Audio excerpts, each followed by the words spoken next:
கலரி சொந்தங்களுக்கு இனிய காலை வணக்கம். இலங்கையில் நாளாந்தம் வெளியாகும் பத்திரிகைகளின் முக்கிய செய்திகளை பற்றி பேப்பர் டைம் நிகழ்ச்சியோடாக பார்த்து வருகின்றோம். அந்த வகையில் 3ஆம் தேதி ஜூலை மாதம் 2025ஆம் ஆண்டு வெளியான பத்திரிகைகளின் முக்கிய செய்திகளை பற்றி பார்க்கலாம். முதலில் உதயன் பத்திரிகையில் அமைந்துள்ள முக்கிய செய்திகளாக உள்ளக பொறிமுறை ஊடாக பொறுப்பு கூறல் நடவடிக்கை, வெளிவிவகார அமைச்சர் தெரிவிப்பு. உள்ளக பொறிமுறை வலுப்படுத்தப்பட்டே பொறுப்பு கூறல் நடவடிக்கை முன்னெடுக்கப்பட்டு வருகின்றது. ஐநா மனித உரிமைகள் ஆணையாளர் இலங்கைக்கான தனது பயணத்தின் போது இங்குள்ள நிலைமைகளை நேரில் அவதானித்தார் என்று வெளிவிவகார அமைச்சர் விஜிதஹேர தெரிவித்துள்ளார். இது தொடர்பில் ஊடகம் ஒன்றுக்கு வழங்கிய நேர்காணலில் அவர் மேலும் தெரிவித்துள்ளதாவது, ஐநா மனித உரிமைகள் ஆணையாளரின் வருகை நாட்டுக்கு மிக முக்கியத்துவம் மிக்கதாக அமைந்தது. ஏனெனில் மனித உரிமைகளை பாதுகாக்கும் நோக்கிலேயே ஐநா மனித உரிமைகள் பேரவை இயங்குகின்றது.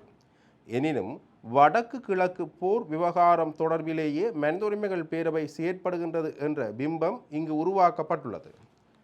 கல்வி உரிமை, வாழும் உரிமை, குடிநீர் உரிமை, மாற்றுத்திறனாளிகளுக்கான உரிமை, சமூக நீதி உட்பட மனித உரிமைகள் தொடர்பில் மீளாய்வு செய்வதே மனித உரிமைகள் ஆணையாளரின் பொறுப்பாகும்.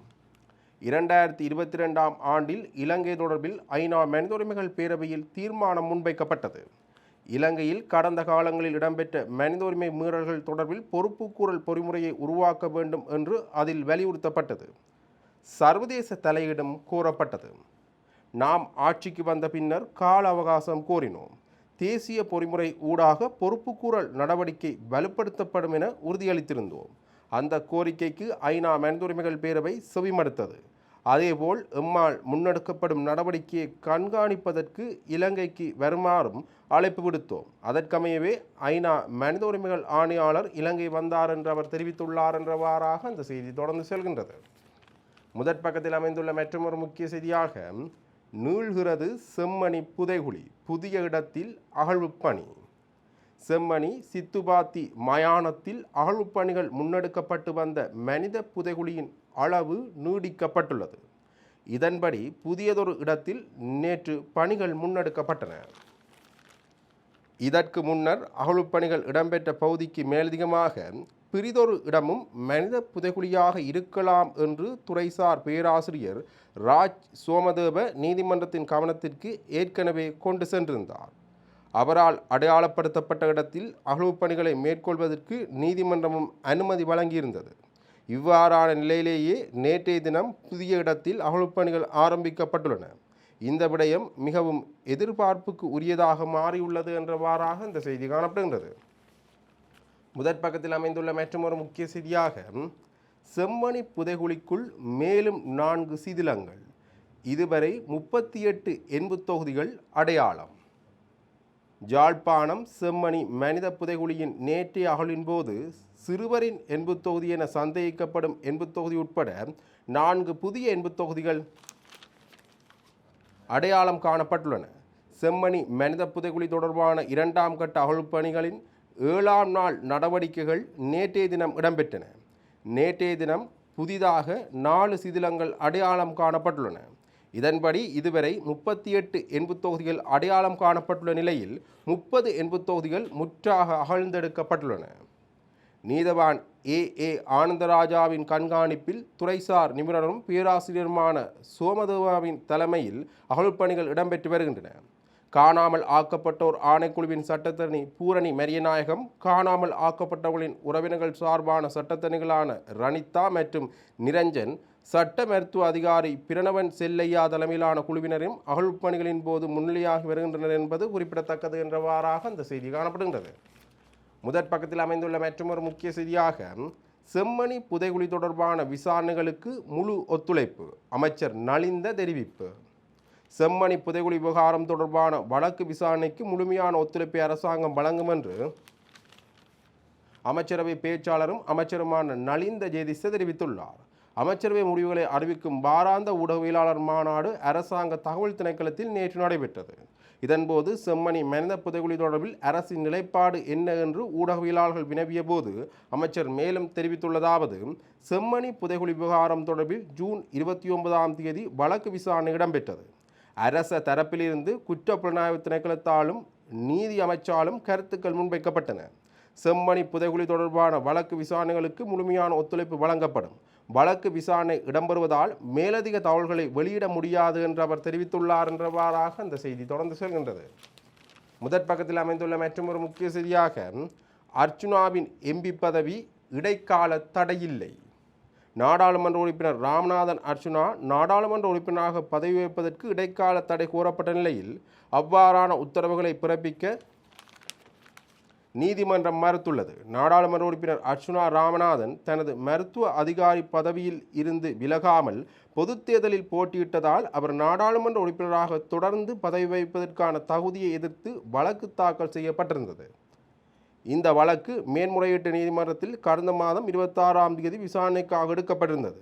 இதன்போது நாடாளுமன்ற உறுப்பினர் ராமநாதன் அர்ச்சுனா அரச மருத்துவ அதிகாரியாக பணியாற்றி கொண்டே பொதுத் தேர்தலுக்கான வேட்புமனுவை தாக்கல் செய்தார் என்ற விடயம் நீதிமன்றத்தின் கவனத்துக்கு கொண்டு வரப்பட்டிருந்தது. இந்த வழக்கு அர்ச்சுனா எம்பியின் தரப்பு சமர்ப்பணங்களுக்காக நேற்று அழைக்கப்பட்ட போது அர்ச்சுனாவின் தரப்பில் முன்னிலையான சட்டத்தரணி செனானி தயாரத்தின எனது கட்சிக்காரர் நாடாளுமன்றத்துக்கு தேர்ந்தெடுக்கப்பட்ட போது சம்பளமின்றி சேவையிலிருந்து இடைநீக்கம் செய்யப்பட்டிருந்தார். ஆதலால் அவரை ஒரு அரசாங்க ஊழியராக கருத முடியாது என்று தனது வாதத்தை முன்வைத்திருந்தார். இதையடுத்து வழக்கு அடுத்த கட்ட நடவடிக்கைக்காக ஆகஸ்ட் மாதம் 1ஆம் தேதிக்கு தவணையிடப்பட்டுள்ளது. அத்துடன் வழக்கு முடியும் வரை நாடாளுமன்ற அமர்வுகளிலும் வாக்கெடுப்புகளிலும் பங்கெடுப்பதற்கு தடை விதிக்குமாறு மனுதாரர் கோரியிருந்த நிலையில் அந்த உத்தரவுகளை பிறப்பிப்பதற்கு நீதிமன்றம் மறுப்பு தெரிவித்துள்ளது என்றவாறாக அந்த செய்தி காணப்படுகின்றது. இவை உதயன் பத்திரிகையில் அமைந்த முக்கிய செய்திகள். இனி பெலம்புரி பத்திரிகையின் முக்கிய செய்திகளை பற்றி பார்க்கலாம். பெலம்புரி பத்திரிகையின் முதற் பக்கத்தில் அமைந்துள்ள முக்கிய செய்திகளாக 2026ஆம் ஆண்டு பட்ஜெட் அக்டோபரில் சமர்ப்பிப்பு, அமைச்சரவையும் அனுமதி. 2026ஆம் ஆண்டுக்கான வரவு செலவு திட்டத்தின் ஒதுக்கீட்டு சட்டமூலத்தை எதிர்வரும் அக்டோபர் மாதம் பாராளுமன்றத்தில் சமர்ப்பிக்க அமைச்சரவை அனுமதி வழங்கியுள்ளது. உற்பத்தி பொருளாதாரம் மற்றும் அனைவரையும் பொருளாதார அபிவிருத்தியில் பங்கெடுக்க செய்தல் எனும் தொனிப்பொருளை அடிப்படையாக கொண்டு 2026 தொடக்கம் 2030 வரையான அரச நிதி சட்டம் மற்றும் அரச நிதி மூலோபாய கூற்று மற்றும் தேசிய கொள்கை சட்டமான செழிப்பான நாடு அழகான வாழ்வு எனும் கொள்கை சட்டத்திற்கமைய 2026ஆம் ஆண்டுக்கான வரவு செலவு திட்டம் தயாரிப்பதற்கு எதிர்பார்க்கப்படுகின்றது.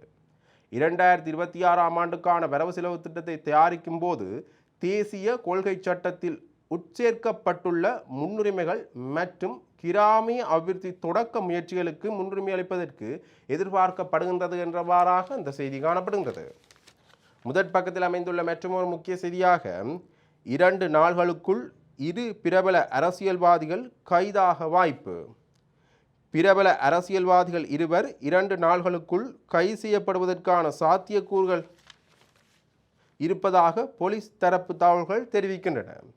கடந்த அரசாங்கத்தில் அமைச்சர்களாக இருந்து அதிர்ச்சியான நடவடிக்கைகளில் ஈடுபட்ட 2 தொடர்பில் முன்னெடுக்கப்பட்ட விசாரணைகளில் கிடைத்த சாட்சியங்களின் அடிப்படையில் இருவரும் கைது செய்யப்பட உள்ளனர் என்று அந்த தகவல்கள் தெரிவிக்கின்றன. லஞ்ச ஊழல் தடுப்பு ஆணைக்குழு அதிகாரிகளால் இருவரும் கைது செய்யப்பட உள்ளனர் என்றும் லஞ்ச ஊழல் பற்றி இருவருக்கு எதிராகவும் கடுமையான குற்றச்சாட்டுகள் முன்வைக்கப்பட்டுள்ளன என்றும் அந்த தகவல்கள் தெரிவிக்கின்றன என்றவாறாக அந்த செய்தி காணப்படுகின்றது. முதற் பக்கத்தில் அமைந்துள்ள மற்றொரு முக்கிய செய்தியாக எலான் மஸ்கின் ஸ்டார் லிங்க் இணைய சேவை இலங்கையில் அறிமுகம். ஸ்டார் லிங்க் இணைய சேவையை இலங்கையில் இனி பெற்றுக்கொள்ளலாம் என ஸ்பேஸ் எக்ஸ் உரிமையாளர் எலான் மஸ்க் தெரிவித்துள்ளார். ஸ்டார் லிங்க் இணைய சேவை அதிவேகமாக செயற்படக்கூடியது. இலங்கையில் உள்ளவர்கள் இந்த சேவையை பெற்றுக்கொள்வதற்கான கட்டண முறைகளும் வெளியிடப்பட்டுள்ளது. ஸ்டார் லிங்க் என்பது எலான் மஸ்கின் ஸ்பேஸ் எக்ஸ் நிறுவனத்தால் வழங்கப்படும் ஒரு செயற்கைக்கோள் அடிப்படையிலான இணைய சேவையாகும் என்றவாறாக அந்த செய்தி காணப்படுகின்றது. 2ஆம் பக்கத்தில் அமைந்துள்ள முக்கிய செய்தியாக எரிபொருள் விலை அதிகரிப்பை தவிர்க்க முடியாமல் போயுள்ளது. அமைச்சர் நலிந்த ஜெயதிச தெரிவிப்பு. எரிபொருள் விலை அதிகரிப்பை தவிர்க்க முடியாமல் போயுள்ளது என அமைச்சரவை பேச்சாளர் நலிந்த ஜெயதிச தெரிவித்துள்ளார். நேற்று நடைபெற்ற அமைச்சரவை கூட்டத்தில் கருத்து தெரிவிக்கும் போதே அவர் இவ்வாறு குறிப்பிட்டுள்ளார். அவர் மேலும் தெரிவிக்கையில், ஜூன் மாதத்தில் ஏற்பட்ட விலை தளம்பலுக்கேற்பவே ஜூன் 30ஆம் தேதி விலையில் மாற்றம் செய்யப்பட்டுள்ளது. அவ்வாறான நடைமுறையே பின்பற்றப்படுகின்றது. மாதத்தின் தொடக்கத்தில் விலை குறைவடைந்தால் அதன் பலனை மாத இறுதியில் எதிர்பார்க்கலாம் என்று அவர் தெரிவித்துள்ளார் என்றவாறாக அந்த செய்தி தொடர்ந்து செல்கின்றது. 3ஆம் பக்கத்தில் அமைந்துள்ள முக்கிய செய்தியாக செம்மணி மனித புதைகுழிக்கு நீதி கிடைக்க வேண்டும், தென்பகுதியில் இருந்து ஒலித்த குரல். யாழ்ப்பாணம் செம்மணி பகுதியில் கொடூரமாக கொலை செய்யப்பட்டு புதைக்கப்பட்டவர்களுக்கு நீதியை இந்த அரசாங்கம் பெற்றுக் கொடுக்க வேண்டும் என தென்பகுதி சிங்கள சமூக செயற்பாட்டாளரான அர்ச்சுன தெரிவித்துள்ளார். யாழ்ப்பாணம் செம்மணி பகுதியில் மனித எலும்புக்கூடுகள் அகலப்படுகின்றன. இதில் சிறுவர்கள், பெரியோர்கள் என கொடூரமாக கொலை செய்யப்பட்ட 33க்கும் மேற்பட்ட எலும்புக்கூடுகள் இதுவரை கண்டுபிடிக்கப்பட்டுள்ளன. இந்த பிரச்சனையில் அரசாங்கம் கவனம் செலுத்த வேண்டும் என நாங்கள் கேட்டுக்கொள்கின்றோம். இந்த விடயம் குறித்து சிங்கள மக்களாகிய நாங்களும் தமிழ் மக்களுடன் இணைந்து ஒன்றாக இருக்கின்றோம். யுத்த காலத்தில் ஏராளமானோர் காணாமலாக்கப்பட்டுள்ளார்கள். அவர்களது குடும்ப உறுப்பினர்கள் நீண்ட காலமாக அவர்களை தேடும் நடவடிக்கையில் தீவிரமாக ஈடுபட்டு வருகின்றனர். எனவே இந்த புதிய அரசாங்கத்திடம் நாங்கள் கேட்பது என்னவெனில், இதற்கு ஒரு தீர்வினை வழங்குங்கள். புதிய அரசாங்கத்திடமிருந்து இந்த பிரச்சனைக்கு தீர்வு கிடைத்தால் தான் மக்களுக்கு தீர்வு கிடைக்கும் என சமூக செயற்பாட்டாளரான அர்ச்சுன தெரிவித்துள்ளார் என்றவாறாக அந்த செய்தி காணப்படுகின்றது. இவை வலம்புரி பத்திரிகையில் அமைந்த முக்கிய செய்திகள். இனி தினக்கோள் பத்திரிகையின் முக்கிய செய்திகளை பற்றி பார்க்கலாம். தினக்கோள் பத்திரிகையின் முதற் பக்கத்தில் அமைந்துள்ள முக்கிய செய்திகளாக சித்துப்பாத்தி மனித புதைகுழி தொடர்பான உண்மையை மறைக்க இனவாதிகள் முயற்சி, பாதுகாப்பு மேலும் பலப்படுத்தப்பட வேண்டும், ஸ்ரீதரன் எம்பி தெரிவிப்பு. ஜாழ் செம்மணி சித்துப்பாத்தி மனித புதைகுழி அகழ்ப்பணிகள் தொடர்பில் மோசமான பொய்களை கூறுவதனூடாக தமிழ் மக்களுக்கு நடந்த அநீதிகளை மூடி மறைப்பதற்கு இனவாதிகள் பிரயத்தனம் எடுத்துள்ளதாக நாடாளுமன்ற உறுப்பினர் ஸ்ரீதரன் கூறியுள்ளார். செம்மணி மனித புதைகுழி தொடர்பில் ஊடகங்களுக்கு கருத்து தெரிவிக்கும் போதே அவர் மேற்கண்டவாறு கூறியுள்ளார். இதன்போது மேலும் அவர் கூறுகையில், செம்மணி மனித புதைகுழியில் இராணுவத்தின் எலும்புக்கூடுகளே மீட்கப்படுகின்றன என்றால் இராணுவம் புத்தக பைகளுடனும் விளையாட்டு பொம்மைகளுடனும் திரிந்ததா? ஆக இனவாதிகள் செம்மணி சித்துப்பாத்தி மனித புதைகுழியில் அகழ்ந்தெடுக்கப்படுபவை தமிழ் மக்களுடையவை என்பதை அறிந்து தமிழ் மக்களுக்கு நடந்த அநீதி வெளியில் வரக்கூடாது என்பதற்காக திட்டமிட்டு பொய்களை கூறிக்கொண்டிருக்கின்றார்கள். 1995ஆம் ஆண்டிலிருந்து 2001ஆம் ஆண்டுக்கு இடைப்பட்ட காலப்பகுதியில் ஜாழ்ப்பாணத்தில் இராணுவத்தால் வலிந்து கொண்டு செல்லப்பட்ட மக்களே கொலை செய்யப்பட்டுள்ளனர் என்பது உறுதியாக தெரிகிறது. பெண்கள், கைக்குழந்தைகள், சிறுவர்களின் எலும்புக்கூடுகள், சிறுவர் விளையாடுகின்ற பொம்மை, பாடசாலை புத்தகப்பை என்பன இதனை அடையாளப்படுத்துகின்றது. அப்படி இருக்க விமல் வீரவன்ச போன்ற இனவாத மனநோயாளிகள் அங்கே இராணுவத்தின் இலக்கத்தகடு மீட்கப்படும் என்கின்றார்கள். அங்கே பாதுகாப்பு பலவீனமாக இருக்கும் நிலையில் அகழ்வுப்பணிகளில் இராணுவ இலக்கத்தகடுகள் வரும் என சொல்கின்றார்கள் என்றால், சித்துப்பாத்தி மனித புதைகுழி தொடர்பான உண்மைகளை மூடி மறைக்க அவர்கள் பிரயத்தனம் எடுக்கின்றார்கள் என்று ஸ்ரீதரன் தெரிவித்துள்ளார் என்றவாறாக அந்த செய்தி தொடர்ந்து செல்கின்றது. முதற் பக்கத்தில் அமைந்துள்ள மற்றொரு முக்கிய செய்தியாக, ஏஎல் பரீட்சையில் சிறந்த பெறுபேறு பெற்ற மாணவர்கள் வெளிநாட்டு பல்கலைக்கழகங்களில் கல்வியை தொடர்வதற்கு வாய்ப்பு.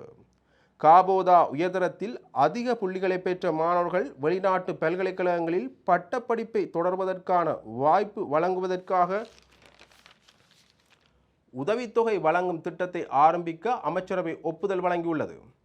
நாகரீக குடிமகனையும் மேம்பட்ட மனித வளத்தையும் கட்டியெழுப்புதல் என்ற அரசாங்கத்தின் கொள்கை நோக்கத்திற்கிணங்க இந்த முயற்சிக்கு நிதியளிக்க 2025 பட்ஜெட் திட்டத்தில் ரூபாய் 200 மில்லியன் ஒதுக்கீடு செய்யப்பட்டுள்ளது. இந்த திட்டத்தின் கீழ் உலகின் முதல் 500 பல்கலைக்கழகங்களில் ஆங்கிலத்தில் வழிமுறைகளை வழங்கும் பல்கலைக்கழகங்களில் பட்ட படிப்புகளை முடிக்க மாணவர்களுக்கு உதவித்தொகை வழங்கப்படும். அதிகபட்சம் 4 ஆண்டுகள் வரை இந்த திட்டத்தின் கீழ் மொத்தம் 200 உதவித்தொகைகள் வழங்க திட்டமிடப்பட்டுள்ளது. முதல் கட்டமாக 2025ஆம் ஆண்டில் 20 முதல் 50 மாணவர்கள் தேர்ந்தெடுக்கப்படுவார்கள் என்றவாறாக அந்த செய்தி தொடர்ந்து செல்கின்றது. முதற் பக்கத்தில் அமைந்துள்ள மற்றொரு முக்கிய செய்தியாக, ஸ்ரீலங்கன் ஏர்லைன்ஸின் ஊழல் முறைகேடுகளை விசாரிக்க ஜனாதிபதி விசாரணை குழு நியமனம். ஸ்ரீலங்கன் ஏர்லைன்ஸ் மற்றும் விமான நிலைய விமான சேவைகள் கம்பெனியில் 2010 தொடக்கம் 2015ஆம் ஆண்டு வரை இடம்பெற்றுள்ளதாக கருதப்படும் ஊழல் மோசடிகள் மற்றும் முறைகேடுகளை கண்டறிந்து அறிக்கை ஒன்றை சமர்ப்பிப்பதற்கான ஜனாதிபதி விசேட விசாரணை ஆணைக்குழு ஒன்றை அமைக்க அமைச்சரவை ஒப்புதல் வழங்கியுள்ளது. வரையறுக்கப்பட்ட ஸ்ரீலங்கன் விமான கம்பெனியின் மூலம் நாட்டின் பொருளாதார அபிவிருத்திக்காக பங்களிப்பு வழங்கினாலும் அதனை மேற்கொண்டு நடத்தி செல்வதற்கு அரசுக்கு அதிக செலவு சுமை நேரிட்டுள்ளமையால் குறித்த கம்பெனிக்கு ஆண்டுதோறும் ஏற்படுகின்ற அதிக நட்டத்தை தாங்கிக் கொள்வதற்கு சிரமங்கள் தோன்றியுள்ளன என்றவாறாக அந்த செய்தி தொடர்ந்து செல்கின்றது. முதற் பக்கத்தில் அமைந்துள்ள மற்றொரு முக்கிய செய்தியாக இந்திய மீனவர்களின் அத்துமீறல் உச்சம், கடற்படையின் உதவியுடன் கைது நடவடிக்கை தொடர்ந்தும் நடக்கும். இந்திய மீனவர்கள் இலங்கை கடல் எல்லைக்குள் அத்துமீறி நுழைந்தால் கைது செய்யும் நடவடிக்கையில் எவ்விதமான மாற்றமும் இல்லை என கூறியுள்ள கடற்தொழில் அமைச்சர் சந்திரசேகரன், கடற்படைக்கு அதிக வளங்களை கொடுத்துள்ளோம், அவர்கள் அத்துமீறும் இந்திய மீனவர்களை கைது செய்வார்கள் எனவும் அமைச்சர் கூறியுள்ளார். கொழும்பில் நேற்று நடைபெற்ற ஊடக சந்திப்பின் போதே அவர் மேற்கண்டவாறு கூறியுள்ளார். இதன்போது மேலும் அவர் கூறுகையில், எல்லை தாண்டும் இந்திய மீனவர்களை கைது செய்யும் விடயத்தில் எந்த விட்டுக் கொடுப்புக்கும் இடமில்லை. எல்லை தாண்டினால் கைது செய்வோம், அவர்களின் படகுகளை பறிமுதல் செய்வோம், அதில் விட்டுக் கொடுப்பில்லை. இந்திய மீனவர்களின் அத்துமீறல்களால் எமது மீனவர்கள் மோசமாக பாதிக்கப்படுகின்றனர். கடந்த 3 மாதங்களாக இந்திய மீனவர் பிரச்சினை இருக்கவில்லை, அது இப்போது மீண்டும் தொடங்கி இருக்கின்றது. எங்கள் கடல் எல்லைக்குள் நுழைபவர்களை நிச்சயம் கைது செய்வோம். இந்திய மீனவர்களிடமிருந்து பறிமுதல் செய்யப்பட்ட படகுகள் மயிலிட்டியில் நிறுத்தப்பட்டுள்ளது என்று அவர் தெரிவித்துள்ளார் என்றவாறாக அந்த செய்தி தொடர்ந்து செல்கின்றது. முதற் பக்கத்தில் அமைந்துள்ள மற்றொரு முக்கிய செய்தியாக, விபத்து மரணங்களை தடுக்க தலைக்கவசத்தின் தரத்தை உயர்த்த அரசு நடவடிக்கை. மோட்டார் சைக்கிள் விபத்துக்களால் ஏற்படும் உயிரிழப்புகளை குறைப்பதற்கு தலைக்கவசங்களின் தரத்தை அதிகரிக்க அரசாங்கம் நடவடிக்கை எடுக்கும் என அமைச்சர் பிமல் ரத்நாயக்க கூறியுள்ளார். விபத்து மரணங்களில் அதிகமானவை மோட்டார் சைக்கிள் விபத்துக்கள் நடக்கின்றன. அதனை கருத்தில் கொண்டு தலைக்கவசங்களின் தரத்தை அதிகரிக்க நடவடிக்கை எடுத்துள்ளோம் என்று அவர் தெரிவித்துள்ளார் என்றவாறாக அந்த செய்தி தொடர்ந்து செல்கின்றது. இவை தினக்குரல் பத்திரிகையில் அமைந்த முக்கிய செய்திகள். இன்று வெளியான பத்திரிகைகளின் முக்கிய செய்திகளை பற்றி பார்த்தோம். தொடர்ந்தும் பத்திரிகை செய்திகளை அறிந்து கொள்ள பேப்பர் டைம் நிகழ்ச்சியுடன் இணைந்திருங்கள். நன்றி, வணக்கம்.